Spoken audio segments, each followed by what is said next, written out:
ప్రభు అయిన యేసుక్రీస్తు నామములో మీకందరికీ నా యొక్క వందనాలు చెల్లిస్తున్నా. మీరంతా బాగున్నారా? మీరంతా బాగుండాలని దైవ సేవకునిగా నా యొక్క ప్రార్థన.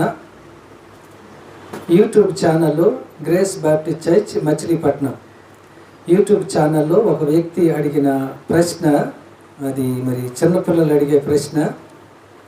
అయినా మరి ఆ ప్రశ్న అడిగిన వ్యక్తి మరి ఏ వయసు నాకు తెలియదు, కానీ ఇది మామూలుగా మాకు సండే స్కూల్లో నేర్పించే ప్రశ్న.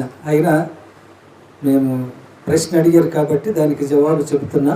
పాస్టర్ గారు, రెవరెండ్ అని పెట్టుకోవచ్చా, పెట్టుకోకూడదా? అది దేవునికి మాత్రమే పెట్టుకోవాలి కదా అని ప్రశ్న అడిగారు. నేను జవాబు చెప్పకముందే యూట్యూబ్లో ఎవరో ఒక వ్యక్తి ఆల్రెడీ చెప్పేశారు దానికి జవాబు. అయినా నేను మళ్ళీ మీకు వివరణ ఇస్తున్నా, దయచేసి జాగ్రత్తగా వినండి. ప్రశ్నలు నన్ను అడగండి, కానీ చిన్నపిల్లలు ప్రశ్నలు అడగవద్దు, ఓకే? అది సమయం వృధా అవుతుంది. 10th క్లాస్ వచ్చాక WHAT వాట్ అంటే ఏమిటి అని 10th క్లాస్లో అడగొద్దు. అది ఎందుకంటే LKG ప్రశ్న, అంతేనండి? అక్కడ అడగొద్దు, ఎందుకంటే 10th క్లాస్లో గ్రామర్ గురించి అడగాలి కదండి. WATER వాటర్ అంటే ఏంటి అని 10th క్లాస్లో అడగొద్దు, ఎందుకంటే అది ఎప్పుడు అడిగే ప్రశ్న LKGలో అడిగే ప్రశ్న. దయచేసి నేను ప్రశ్నలు అడగమన్నానని అలాంటి చిన్న చిన్న పిల్లల్ని అడిగే ప్రశ్నలు అడగొద్దు. బైబిల్లో ప్రశ్నలు అడగండి, నేను జవాబు చెబుతాను. చాలా యూట్యూబ్లో నాకు చాలా ఇంతకుముందు కూడా మీరు చూడండి, చాలామంది అడిగారు, యేసుక్రీస్తు దేవుడా కాదా, దానికి జవాబు చెప్పాను. అలా కొద్దిగా సేవకి సహకరించేలాగుండే ప్రశ్నలు అడగండి, ఓకే? అయినా మీరు అడిగారు కాబట్టి నేను జవాబిస్తున్నా, దయచేసినండి. రెవరెండ్ అనేది పాస్టర్లు పెట్టుకోవచ్చా, పెట్టుకోకూడదా అంటే, రెవరెండ్ అనేది రెవరెండస్ అనే లాటిన్ పదం నుండి రెవరెండ్ అనే ఇంగ్లీష్ పదము వచ్చింది. లాటిన్ భాషలో, జాగ్రత్తగా ఈ ప్రశ్న అడిగిన వాళ్ళు కానీ మిగిలిన వాళ్ళు కూడా రాసుకోండి. లాటిన్ భాషలో రెవరెండస్ అంటే అర్థం ఏంటంటే, నెంబర్ 1 పూజనీయుడు, అండ్ నెంబర్ 2 గౌరవనీయుడు. ఏం అర్థాలు? నానార్థాలు, తాతార్థాలు కాదు. ఏం అర్థాలు? నానార్థాలు, ఓకే? 1 పూజనీయుడు, 2వది జాగ్రత్తగా చెబుతాను, ఇంకెంతకంటే అంటే ఇంక నేను చెప్పలేను, ఓకే? గౌరవనీయుడు అని. పూజనీయుడు ఏమో దేవునికి మనం ఉపయోగిస్తున్నాం, అర్థమవుతుందండి?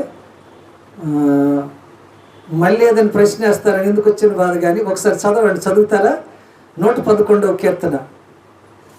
మళ్ళీ అది ఎక్కడ ఉందండి అని మళ్ళీ అడగొద్దు, ఎందుకంటే నాకు టైం వేస్ట్ చేయదు. 111వ కీర్తన 9వ వచనం ఏముంది? ఆయన తన ప్రజలకు విమోచనమును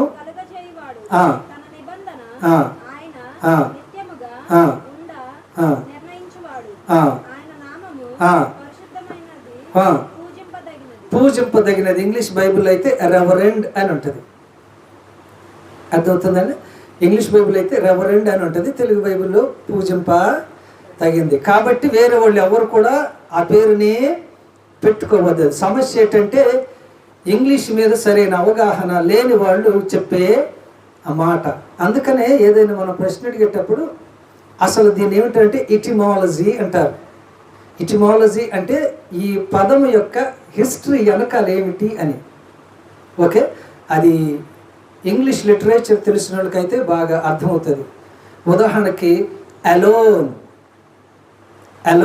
ఉంది, ఓన్లీ ఉంది. ఈ పదాలు ఇంగ్లీష్లో ఎప్పుడు వచ్చినాయి? ఈ పదాలు మొట్టమొదటి ఎవరు వాడారు? ఓన్లీ తెలుసా మీకు? Only, ONLY, only. ALONE alone ఎవరు ఉపయోగించారు మొట్టమొదట?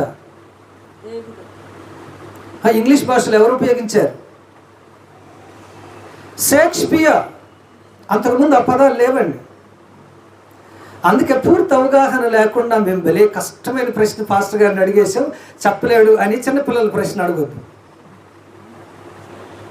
అర్థమవుతుందండి? అర్థమవుతుందా?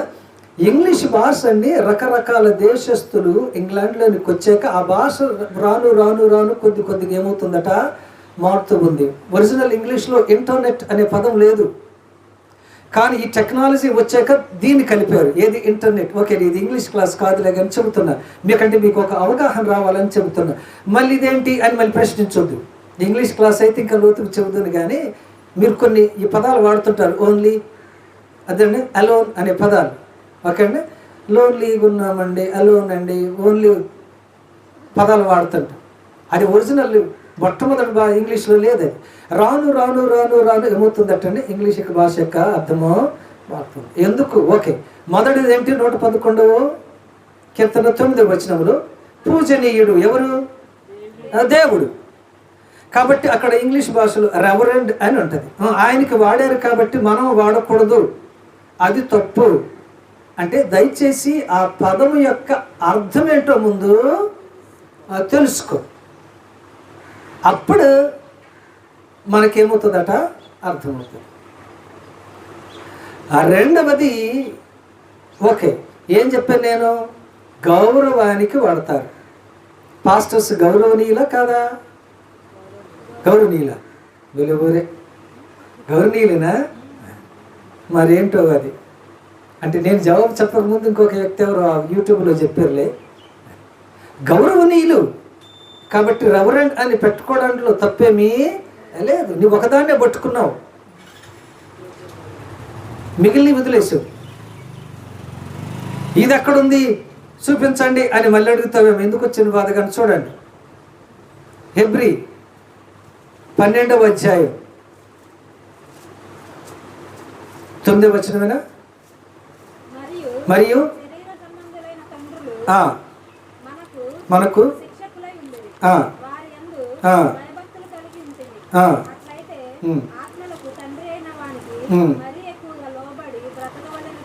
ఓకే, ఇంగ్లీష్ బైబుల్ అక్కడ ఏమని ఉంటుందంటే రెవరెన్స్ అని ఉంటుంది.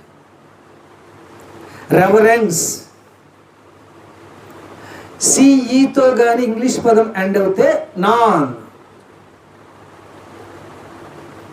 నామవాచకం అంటారా? అంతేనండి, నామవాచకం.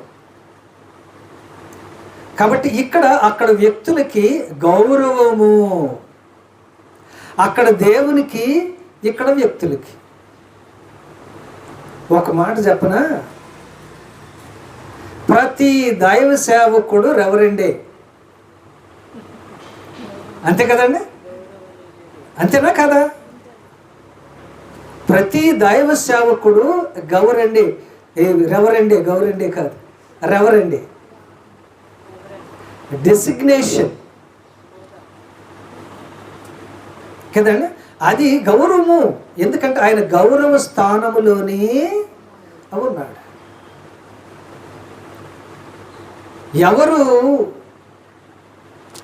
ఎవరు ఆ మినిస్టర్ హోదాలో ఉన్న పేరును చూడకుండా ఆనబుల్ పర్సన్, అంతే కదండి, గౌరవనీయుడు. ఆయన పేరేంటో అన్న తర్వాత మినిస్టర్ అంటే ఆ పదవి ఆయనకి ఏమిస్తుందట, హోదానిస్తుంది. కాబట్టి ఈజ్ ఆనరబుల్. అర్థమవుతుందండి? అక్కడ రెవరెండ్ స్టీవెన్స్ అనే కావచ్చు, ఇంకెవరైనా కావచ్చు, ఆయన చేస్తున్నది పని ఏంటంటే గౌరవం. కాబట్టి రెవరెండ్ అని ఇవ్వటంలో తప్పేమీ లేదు. ఓకే, నేను మళ్ళీ అంటున్నా, దయచేసి బైబిల్లో అందరికి ఉపయోగపడే ప్రశ్నలు అడగండి. చిన్నపిల్లలు సండే స్కూల్లో అడిగే ఆ ప్రశ్నలు అడిగి నా సమయాన్ని వృధా చేయదు. అందుకనే నేను కొంతమందికి జవాబులు ఇవ్వటంలే, ఎందుకంటే ఇది ఎప్పుడో మేము సండే స్కూల్లో నేర్చుకున్నాయి. ఇప్పుడు అట్లా నేర్చుకుంటూ ఉంటే కదండి, 9వ తరగతి దాటే కూడా 10వ తరగతికి వచ్చాడంటే 9వ తరగతి పుస్తకాలు చదువుతున్నాడట. దాటొచ్చేసావు కదా, మళ్ళీ 9వ తరగతి పుస్తకాలు ఎందుకు నీకు? అంతేనండి. అబ్బాయి నేను 9వ తరగతి దాటొచ్చినా చదువుతానంట. అలా చేయొద్దు. ఓకే, నన్ను ప్రశ్నలు అడగొద్దని నేను చెప్పటంలే, కానీ సేవకులకు అందరికీ ఉపయోగకరంగా ఉండే ప్రశ్నలు అడగండి దయచేసి ఇప్పటి నుంచి అయినా. అప్పుడు అందరికి ఉపయోగకరంగా ఉంటుంది. మంచి ప్రశ్న వేశారు, పాస్టర్ గారు కూడా చక్కటి జవాబు చెప్పారండి. కాబట్టి ఓకే, ఈ ప్రశ్న అడిగిన వ్యక్తి యూట్యూబ్లో దయచేసి వినండి. ఓకే, రెవరెండ్ అంటే నెంబర్ 1 పూజనీయుడు దేవునికి. 111వ కీర్తన 9. ఓకే, ఇదే రెవరెండ్ మళ్ళీ ఏంటంటే గౌరవనీయుడు వ్యక్తులకి. అది ఎదుట హెబ్రీ 12:9 తెలుగు బైబిల్లోనైతే అది ఉండదు, కానీ ఇంగ్లీష్ బైబిల్లో రెవరెన్స్ అని రాసి ఉంటుంది. Okay, reverend, reverends, reverent. Okay, ఇంకెంతకంటే ఇంకెలా చెప్పాలి నాకు అర్థమవుతాను. ఓకే, దయచేసి ఇవన్నీ కూడా గౌరవాన్ని తీసుకొచ్చే పదాలు. కాబట్టి రెవరెండ్ స్టీవెన్సన్ అని చెప్పటం తప్పు కదా, మార్చుకోండి పేరు అని పిచ్చి పిచ్చి మాటలు చెప్పొద్దు. ఈ ప్రశ్న అడగటం బట్టే మీకు బైబిల్ ఎంత తెలుస్తుందో అర్థమవుతుంది. దయచేసి చదవండి. ఓకే, బైబిల్ బాగా చదవండి. మరి ఈ ప్రశ్న అడిగిన వ్యక్తి పెద్ద వయసు అయినా, ఓకే, పాస్టర్ గారా యవనస్తుడా నాకు తెలియదు, కానీ ఒకవేళ పాస్టర్ గారు అయితే కొద్దిగా సిగ్గుపడాలి. ఎందుకంటే ఇప్పుడు దాకా ఆ పదానికి అర్థం మీకు తెలియలేదండి. అర్థమవుతుందండి?